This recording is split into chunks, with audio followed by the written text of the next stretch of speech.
The one skill that you have left is the one that you're not using. It's the one that nobody is using because they're not aware of. But in the coming years, it's going to be obvious. And it's a skill. And with the skill comes a simple technique that you can do every night. That'll sharpen this skill that you have. That will allow you to make decisions that are actually yours. That'll make you feel like that sense of trust has been restored. And at the end of it, you'll have a sort of inner compass that'll help guide you through those moments when you feel lost or overwhelmed by so many decisions that you have to make. It's no surprise that in this day and age, most of you and I have to make 10x, 100x, 1000x times more decisions than our ancestors had to make in the past. Now, what is this skill specifically? The skill I'm referring to is here intuition. Literally, the word itself means inner knowing. It echoes back to something I say a lot, that the ancient people, the ancient texts all had one message for us, and it was to know yourself, to know thyself, to know who you are as a human being, and leverage these skills because they will be challenged. And if they're not used, they're going to simply atrophy like a muscle that isn't exercised. Now, intuition itself is not mystical. It's not some mystical thing, even though it's something you can't tangibly feel, you know it's there. It's a trainable skill. And most successful people in history actually knew this. From great leaders to great thinkers like Nikola Tesla, Albert Einstein, to even modern leaders today, to modern decision makers today, know there's an X factor in making decisions. Now, there's a 100-year-old framework that I use every night to sharpen my intuition. And it comes from a man who goes by the name of Eugene Fersen, known as the teacher of teachers. All this new age spirituality stuff that you see now, a lot of it is just diluted forms of the original information. The basis for this technique that I'm about to show you, and it's a concept that you must understand, because if you don't understand it and you don't instill a sense of belief in it, even the technique itself won't really be helpful in of itself. Because the thing about beliefs is they're the very borders that shape our reality. Now, the idea here is everything that was created, everything that you and I can feel that's tangible, came from an invisible substance that was then channeled through your mind and put into action through your physical body to create something. And even creating a decision is part of that. Like, think back to the last 6 months or a year of something you created, but it started from a thought, an idea. And then you ran with that idea, but the idea of running with that idea came from a sensed feeling. That is your intuition. You trusted it in that moment. There's low stakes decisions you make where you flow with this intuition very easily. But many times when it comes to those big decisions, when you have multiple pathways or roads to pursue in front of you, it seems like it becomes that much harder to listen to that voice. And another voice comes in, which is your egoic self. I'll talk about that in a minute. But the basis for everything he says comes from this idea of universal life force energy, this invisible substance that is channeled through us, that moves through us, through our physical actions, and creates things. That shouldn't be hard to understand. But the fact is, you can actually tap into this universal life force energy and sort of tap into a source of power that's outside of yourself. And without even getting into the esoteric part of it, you simply need to understand that when you're in a state of relaxation and silence, on a neurological level, psychological level, spiritual level, emotional level, when you're in that state specifically of relaxation and silence, that is your highest form of power. When you can tap into that state on a dime, that intuition becomes incredibly clear, incredibly easy to listen to. But it's something that needs conscious practice every night. Right before you go to bed, and I do this right after waking up in the morning too.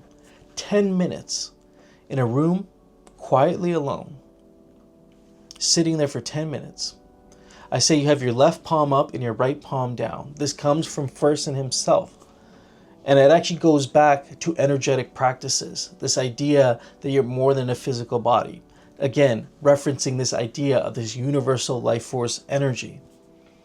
Now, in many traditional practices, the left side of your body is known as like the receiving side of energy, and the right side is the giving side of energy. And even when you start thinking about this simple concept and tracing it back to like traditional cultures and societal little things that we do, you'll realize that this idea of left side as the receiving and the right side as the giving is sort of ingrained into our culture, almost as if the people writing these things knew it was an energetic principle. So I do this, and it's not necessary to the technique, okay? But do this. Try it out for yourself. Your left palm up and your right palm down. And in that moment, you're going to tune into your body and see where the tension is held in your body. Because the thing about emotion, the thing about trauma, the thing about many of the intense emotional experiences that we experience get stored in your body. And when they're not resolved, they get stored as tension. They get stored as tension. Simple as that. You ever notice when you see animals that are traumatized, they get scared or attacked, the first thing you'll see them do is they'll shake it off. They'll shake off the trauma, literally. But us, as modern human beings, we don't even register that. We move on to the next thing, and we don't really shake off that experience. We actually store it as a memory in our body. I see my German Shepherd do that all the time.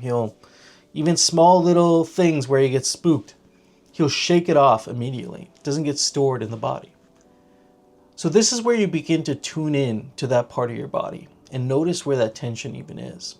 And the funny thing about this is as soon as you do this, and I guarantee it will happen to you, emotions will begin coming up. Open loops that you've left open for who knows how long will begin coming up. Memories from the past will begin coming up. If you think of yourself like a browser of information, like a computer browser, you have like 1,000 different tabs open at any one time. This is true for anybody, for all of us. And the only way to close those loops is to shake it off in the moment, which nobody does, or have this moment of awareness with your physical body and begin to just sit with those emotions, to sit with those feelings and thoughts until they gradually begin to dissipate. And every time you do this and sit with those thoughts, they'll become more, I don't want to say weaker, but they'll begin to resolve. They'll begin to not have the impact that they have on you. And after a while, you'll actually reach a state of silence. You'll actually reach a state of mental silence. This is when you let go of all your desires, all your thoughts, all your emotions, and essentially what you do is that you find the center of your being. Think of yourself like an onion. You have all these different layers outside of you. Okay? Eckhart Tolle, who wrote Power of Now, he talks about this in his chapter. You have these layers of things around you. Emotional layers, energetic layers, you have physical layers. You're a multi-dimensional being, okay? There's multiple aspects of you.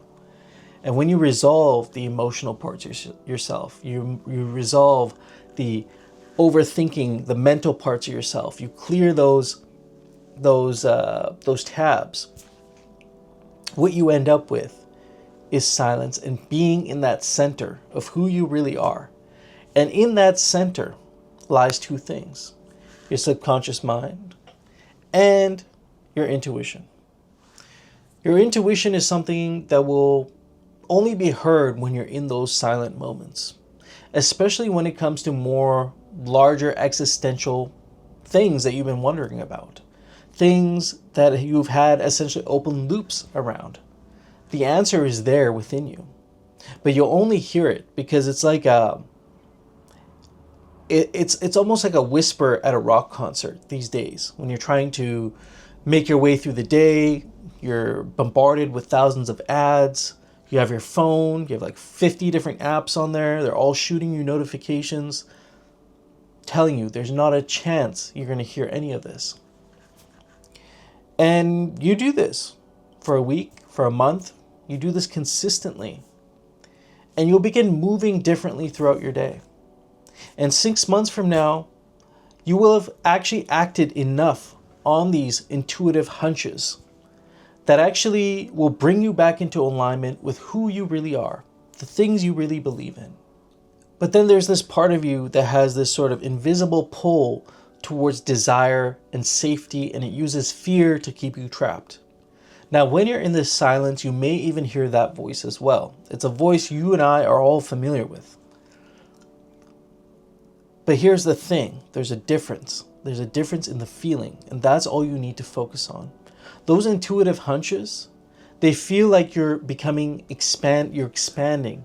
There's an expansion into a bigger version of yourself. Whereas when you look at this egoic voice, oftentimes its greatest tool is fear, and it keeps you in a loop to stay exactly where you are. And in noticing this difference, you'll notice it in the process of this awareness, this technique.